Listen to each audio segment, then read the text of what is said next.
About the draft. So, I think that this draft is actually way deeper than what some people think, and some people might call me fucking crazy or, that's too deep.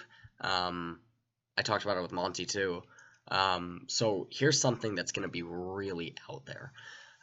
So yeah, Samsung Galaxy, when they played in the Gauntlet, they were playing much more aggressive than they typically did in Summer Split.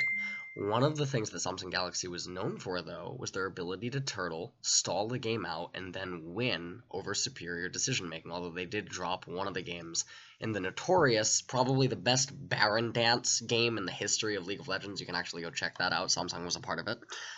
Where they almost brought the game back and managed to win. It was one of the most beautiful fucking games to watch. It is legitimately like a 40-minute Baron Dance. It is so insane. No, maybe not 40 minutes, like 30 minutes.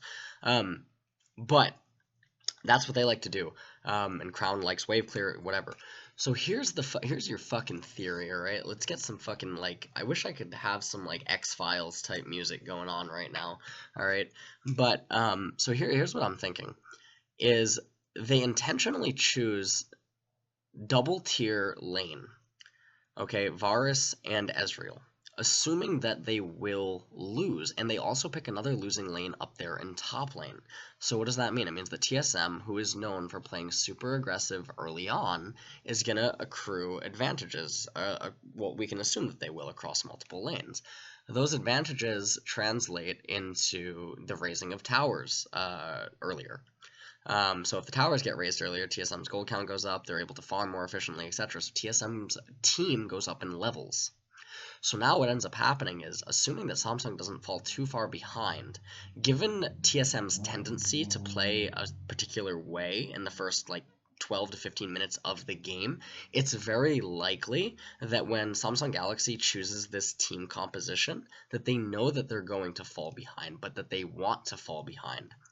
So when they fall behind, it's not just in gold, it's in levels, which means that the minions are stronger for TSM, which means that now TSM, who become increasingly weaker the longer the game draws on, is always going to maintain a level advantage over Samsung Galaxy, which means that minions are going to be funneled into Crown, and they're going to be funneled into Cuvée, and they're going to be funneled into Ruler.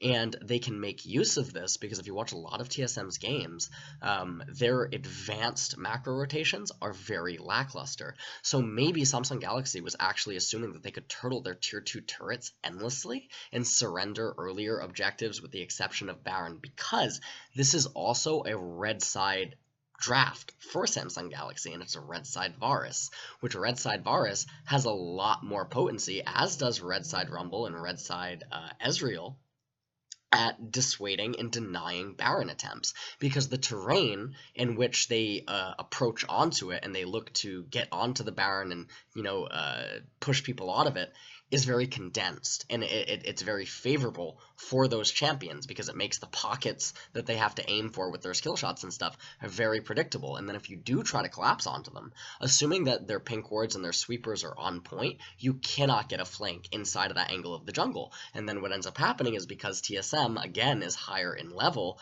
bottom lane's pushing, mid lane's pushing, they reset, Samsung Galaxy gets the gold again.